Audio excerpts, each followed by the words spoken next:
juventude! Sejam muito bem-vindos. Esse final de semana é Dia dos Pais e eu vim trazer pra vocês 4 pais muito legais e muito importantes que apareceram na Bíblia. Bora lá! O primeiro, não tinha como não ser ele, né? São José. Gente, vocês me desculpem, mas eu amo São José. Nossa, que homem, sério. Ele é dono de uma simplicidade imensa. Tem até aquela música que fala, né? Que ele era um carpinteiro e nada mais. E Deus olha pra ele mesmo assim pra ser pai do filho dele. Que lindo! José, pra quem não sabe, foi o pai adotivo de Jesus e decidiu criar ele como se fosse seu próprio filho. Não tem como olhar pra São José e não pensar em amor. Tanto por Nossa Senhora quanto por Jesus. Não tenho o que falar sobre São José. O cara é simplesmente o maior de todos os santos. Por isso que a devoção a ele é uma das mais belas e uma das mais fortes da igreja. É uma devoção que não tá só nas ladainhas e tudo mais, mas ela tem o propósito de nos moldar pra sermos como São José aqui na Terra. Por isso que essa devoção consegue dar muitas graças e ao mesmo tempo também tem um combate constante. Mas a pessoa não pode desanimar, né? O segundo pai é Jairo. Ele era chefe da sinagoga, então por causa disso ele era um homem muito importante. E ele ficou muito conhecido por causa de um milagre que Deus fez pra filha dele. O que aconteceu, né? A filha de Jairo, ela tinha 12 anos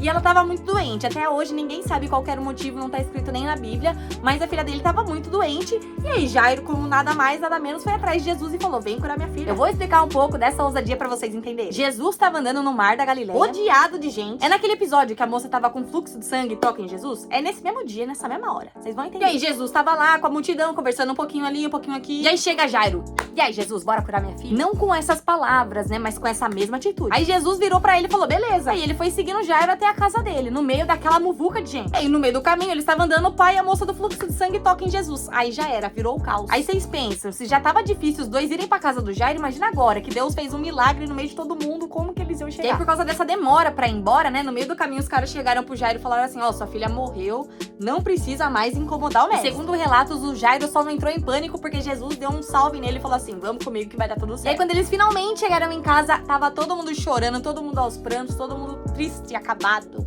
Aí Jesus virou pra turma e falou assim: gente, pra que esse lamento todo? A menina tá só dormindo. E aí geral começou a rir de Jesus porque a menina tava realmente morta. E aí Jesus fala assim: não, gente, por favor, dá uma licença. Eu quero ficar aqui só com Pedro, Tiago, João e os pais da menina. Do resto, pode dar licença a todo mundo. E aí mesmo morta, Jesus encosta, né, na filha de Jairo e ela realmente revive, vive de novo, ressuscita, sei lá qual a palavra, qual o termo usar. Mostrando que pra Deus nada é impossível. E Jairo não aparece muito na Bíblia, mas por esse exemplo a gente consegue perceber o quanto ele amava a filha dele, os filhos, né, no caso, e também o quanto ele acreditava em Jesus. Um grande exemplo. O terceiro, que também não podia estar de fora, Jó. Além de rezar muito pelos filhos dele, ele foi um grande exemplo de honestidade, de lealdade, de fidelidade, de tudo isso pra com Deus. Fala que Jó acordava todos os dias de madrugada e oferecia holocaustos pelos filhos dele. Como assim, né? Os filhos, eles sempre iam uns na casa dos outros e eles faziam vários banquetes e tudo mais. Eles se reuniam sempre, né? E aí quando acabava esse ciclo de banquetes, porque não dá pra comer na fartura todo dia, né? Aí quando acabava esse ciclo, Jó chamava todos os filhos pra ir na casa dele e santificava os filhos. E aí de madrugada ele fazia os holocaustos assim por todos os filhos. Porque ele pensava assim: ai, vai que meus filhos tenham feito pecado, blasfêmia contra Deus, assim, no coração deles,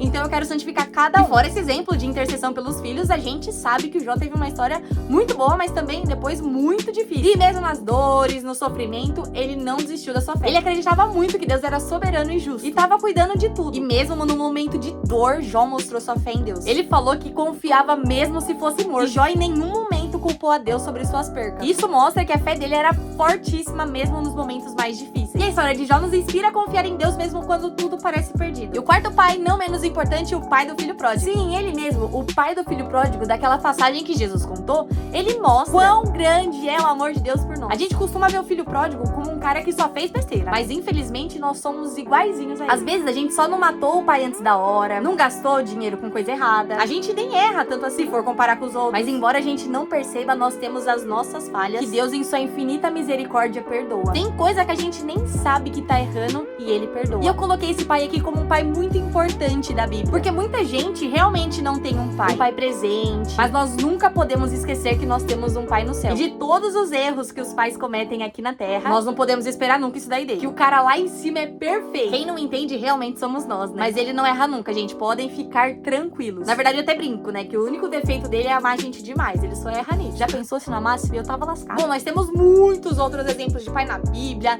na igreja, mas eu quis mostrar pra vocês esses 4 dessa vez. E eu queria desejar um feliz Dia dos Pais pra todos os pais, avós, tios. Menos os pais de pet, tá? Brincadeira. E quem ainda não comprou o seu presente de Dia dos Pais, queria avisar que a gente tá fazendo uma rifa valendo um kit churrasco, assim, ó, topzera. É só comprar o número com a gente, comenta aqui nos comentários que a gente já entra em contato com você. Ou talvez também, se você não sabe o que comer de janta, de almoço, nós vamos estar vendendo pastel lá na Igreja da Ponte esse final de semana. Então venham nos prestigiar. Bom, vou parar de atrasar, gente. Tchau, tchau, até mais!